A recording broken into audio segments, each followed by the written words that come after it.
AP ప్రభుత్వంపై senior journalist Satish Chander అసహనం వ్యక్తం చేశారు.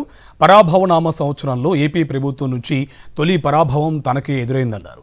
కళారత్న హంస అవార్డు ఇస్తామని ఏపీ ప్రభుత్వం నుంచి తనకు ఫోన్ చేశారని, రాత్రికి రాత్రే జీవోను మార్చి అవార్డు ఇవ్వడం లేదని తెలిపారని సతీష్ చందర్ అన్నారు.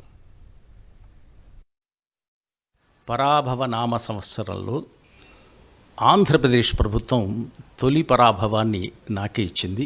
అందుకు వారికి ధన్యవాదాలు. ఇది ఎలా జరిగిందంటే, నిన్న రాత్రి 8:30-9 ఆ ప్రాంతాల్లో నేను ఏపీ కాలేజ్ ఆఫ్ జర్నలిజంలో పాఠం చెప్తున్నా ఆన్లైన్. ఒక ఫోన్ కాల్ వచ్చింది. అప్పుడు మా అసిస్టెంట్కి ఇచ్చి ఆన్సర్ చేయమన్నా.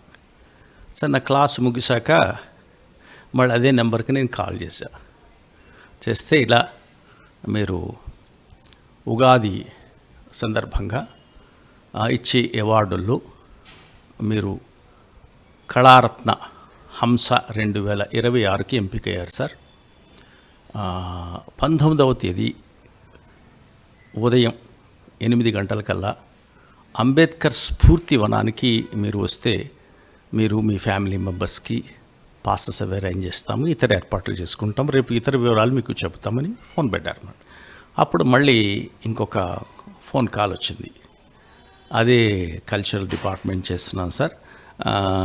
అది మళ్ళీ ఒక కొత్త జీవో వచ్చింది. రాత్రి వచ్చిన జీవో కాకుండా మళ్ళీ రివైజ్డ్ జీవో వచ్చింది. అందులో మీ పేరు తొలగించారు సార్, మీరు రాకండి, అన్యథా భావించకండి అని ఫోన్ పెట్టేశారు. నేనే వార్త అయ్యాను కదా, వార్తలు రాసి అప్పుడప్పుడు మనం కూడా మనల్నే వార్త చేస్తారు.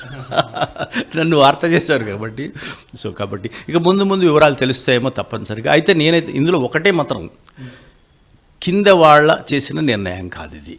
ఖచ్చితంగా ఈ ప్రభుత్వానికి ఎవరు బాధ్యులు వాళ్ళు చేసిన నిర్ణయంగా నేను భావిస్తాను.